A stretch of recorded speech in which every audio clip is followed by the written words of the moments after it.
Security DOSSIER, securing the press. Hello and welcome to your channel of choice, Television Nigerian.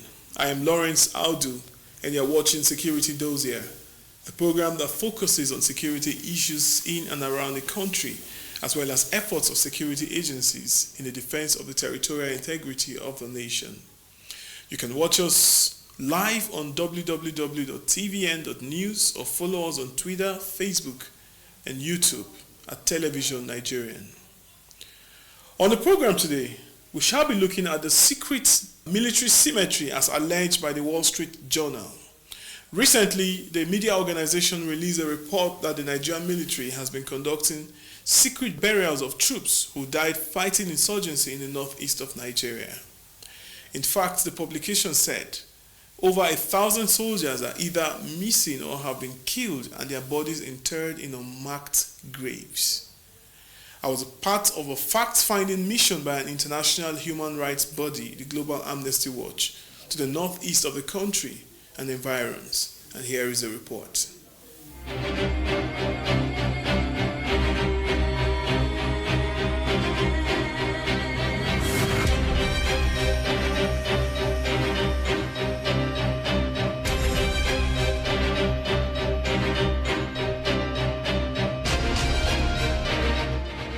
Security DOSSIER, securing the perimeter. In a bid to unravel the mysteries alleged by the Wall Street Journal's publication about the Nigerian military's alleged secret symmetry, where it claimed over 1,000 soldiers have been buried to cover up casualty figures in the ongoing war against the Boko Haram and ISWAP insurgency in the northeast, a team of intellects in a global think tank known as the Global Amnesty Watch, consisting of human rights lawyers, humanitarian workers, NGOs, journalists, academics, among others, embarked on a verification mission to the northeast in order to investigate the allegations. The mission was armed with all the necessary apparatus from the relevant stakeholders, facilitating access to military bases including the Malari barracks, public and military morgues, as well as unhindered access to military personnel and their families in the barracks. At the Command Center of Operation Lafia Dole, the team was received by the Deputy Commander, Major General Adeniyi, and other top commanders, where frank talks were held. Now, there is a procedure that I want to explain to you. When you join the services, one very important information that you must give them is your next of kin. Should in case anything happen to you, who does the system deal with? Now, without that next of kin, the system doesn't even deal with anybody. Maybe it's your father, your mother, but that next of kin. And every year you are asked to update it. Because whatever becomes of you in case you fall casualty, there are allowances, benefits accrued to you if you have lived that will be paid to your family. Gratuity, Nigerian welfare insurance scheme, and so many other things. So, we give the phone number of the next of kin, the photograph of the next of kin. Every year is updated. Now, if your next of kin is not hearing about you, you will be wondering, where is my father? Where is my husband? Where is my this? Where is my... In this age of social media, how will 1,000 next of kings conspire with the army to take a position that nobody is missing? 1,000. As big as the country is, all of them will not speak out. Even for the sense of it, we have children, we have parents, we have close and far relatives depending on us. When the support that you give to your wives and children stops, they can't see you, no telephone call, they will begin to make inquiry. But suddenly 1,000 next of kin have conspired with the army to hide the fact that those personnel are dead. The army is hiding them in a mortuary, and they are playing along with it. So it's silly. We saw and felt at the point that most international actors, when they come to work in countries, especially in Africa, what they do basically is to undermine state actors. And because their methodology has always been on hearsay and what they say on the social media, there was no effect to their reports. So we were able to come together across the world and form this organization so that we'll be able to monitor such organizations that have those kind of methodologies to undermine state actors. The state actors doesn't have any right except citizens. Even the Boko Haram, the insurgents that are killing our military personnel and our citizens, doesn't have a right. They protect the Boko Haram, our military doesn't have a right. The citizens that are killing doesn't have a right. Once there's retaliation from the army, they have abused all rights in combat. And we feel these things are wrong. I'm a foreigner in your great country, and I come here with an open mind. I've read the article, and I now have heard from the military, and I hope over the next time, while we are here, that we can look into it and come up with a report that will hopefully lead to some conclusions that will get rid of some of this mystery, some of this misunderstanding, some of the things that are incorrect. So I come with an open mind. But rather than make a statement at this stage, I've just one question came to my mind when you were talking, sir. When this story came out in the Wall Street Journal last month, what was the reaction of the Nigerian media, the press? I mean, I presume you held a press conference to deny these allegations. How did they report it? Were they supportive? Did they dismiss it? Did some think, well, no smoke without fire? I just wondered what the reaction of the Nigerian media was. That was my question. We try as much as possible to take students who write on developments concerning the counter-insurgency fight, and particularly those who are on postgraduate level. We raise an issue. We try to know the source. I mean, you just don't go through social media, bring out issues, or have some stories and bring out issues and publish them, and then become research findings. We have also observed what have been happening in the country for the past years. When we read that report, we were shocked. But as an organization, we brought ourselves together, we called our partners together to look into this. But first of all, what we first noticed as an organization was, one, which method did they use in the research? The military are not aliens that are just dropped on earth. Every military man, patriotic Nigerian, they have relations. They have father, mother, next of kin, children, brothers, sisters. They did not just drop themselves to the world.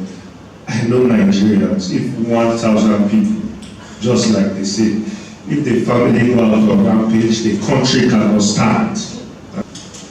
One of the issues, when the report came, of course, they were discussing it, and one of the issues people were raising was, what are their parameters for determining some of these reports they bring out? And you've mentioned some things here that I will really do a further, in the course of our research, I will still do a further write-up on. My father died as an army officer, and I am aware of the pattern of burial. I'm aware that the honor is accorded. And the people who actually do the burial, like he said here, and I took note of it, that they are not even the senior officers. Most times you see their fellow mates and colleagues at that level that do all of this. And you kept reiterating it, that if I am actually seeing my own colleague buried secretly, and I'm sure if it is even done at all, it should be their own same colleague. So it shouldn't even be the higher level that we talk about, that from within the army itself, you will see people who will comment on these things and say, this is what is happening now, and it can kill morale. The team later proceeded to the Malari military cemetery, where remains of fallen heroes fighting insurgency are laid to rest. I shall be taking you around the cemetery, the Malari military cemetery, to acquaint you with how we conduct burials here, and then show you around the gravesite and see how we lay our fallen heroes here. Thank you. So we'll start from this place. This is our cenotaph, where we bring out all the names of those we buried in the cemetery here. On the board, if you can see, it is way back as far as 2010, when it was Zaman Lafia we started doing this. Even before then, this cemetery has been here since 1974. So before, but when we started this operation, we started conducting this, we built this cenotaph. Yeah, we keep record of all those we buried in this place here. So from the board here, you can see the names of all the personnel that have been buried in this cemetery here. Is the military cemetery at Malari cantonment in the northeast of Nigeria. We have had a rare privilege touring the cemetery, and we saw the Hall of Fame, where information of soldiers who have died in the course of active duty are displayed, including next of kin who are adequately informed in case there is an issue with their loved ones. From what we have seen, a large expanse of land still remains unoccupied, which means not even 1,000 soldiers have been buried in this cemetery from 2013 up to this moment. During a press conference at the end of the 2-week tour, the Global Amnesty, however, concluded that the Wall Street Journal's report is false, misleading, and not in line with the realities on ground. Upon an extensive survey of Malari Barracks and its environs, we could not establish places where the secret grave is located, as there were no signs of new earthwork in the area earmarked as the burial site for military personnel killed in the battlefront.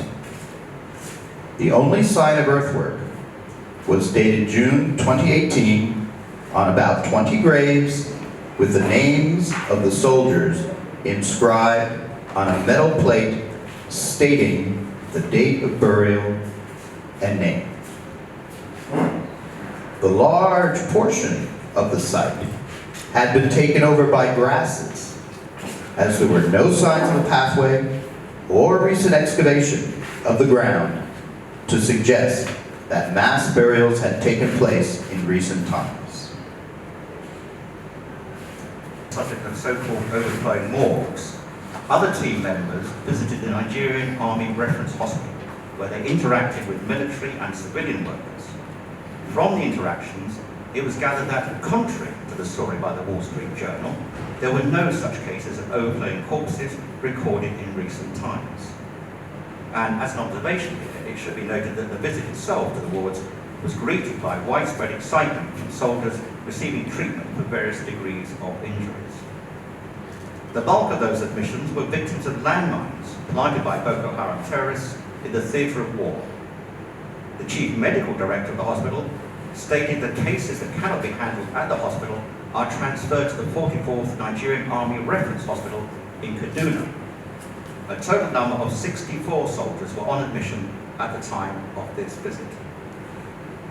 The same goes for public morgues within Maiduguri metropolis, where it was expressly stated that the Nigerian Army does not patronise the facility, but from time to time, their doctors are called upon to render assistance in areas they are experts. As for the atmosphere in Malari Barracks, which Bill and I had the honour of visiting and staying, the atmosphere in the barracks is that of a typical military formation. Bill and I witnessed for ourselves families of military personnel seen going about their regular business, but for the high alert placed on security. Other visiting team members were granted permission to interact undercover without revealing the identities of those interviewed. An issue raised mostly were the strict restrictions placed on entry and exit from the barracks by the authorities. It added that the malicious piece was aimed at painting the Nigerian military in a bad light, while causing a distraction to the final onslaught on Boko Haram and ISWAP terrorists confined to the fringes of the Lake Chad Basin region. And the methodology being used by the Wall Street Journal is the same methodology of hearsay and rumor of I received a call from the North that saw pictures on the social media that they used to do this. And if we even go deeper into the author of this report, you saw the report he put up in Turkey in 2016 when there was a coup in Turkey. The story he brought up at that time was different from what was on ground. That had to bring a lot of issues in that country, and he was quickly moved as an Asian bureau chief to African bureau chief, and this is his first report, and it's still based on fake rumors and hearsay. Imagine 1,000 families. You think they don't have, they just dropped into the world. They have next of kins.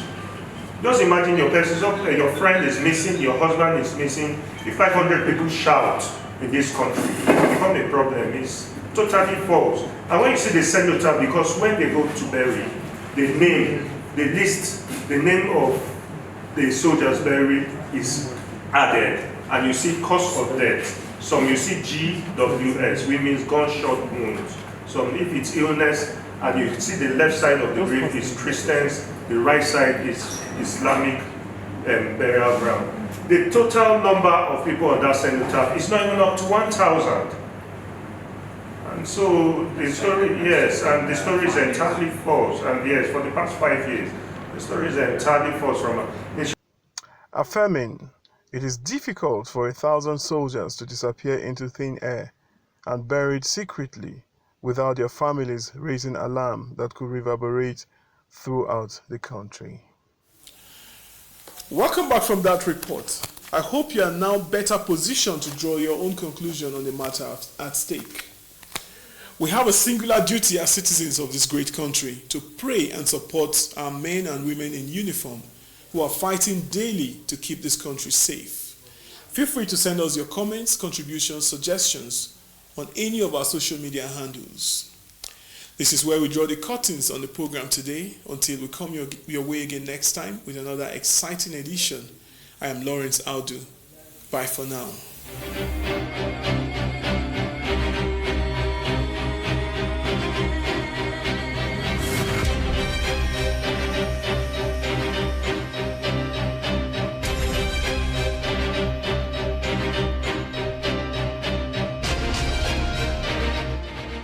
Security dossier, securing the perimeter.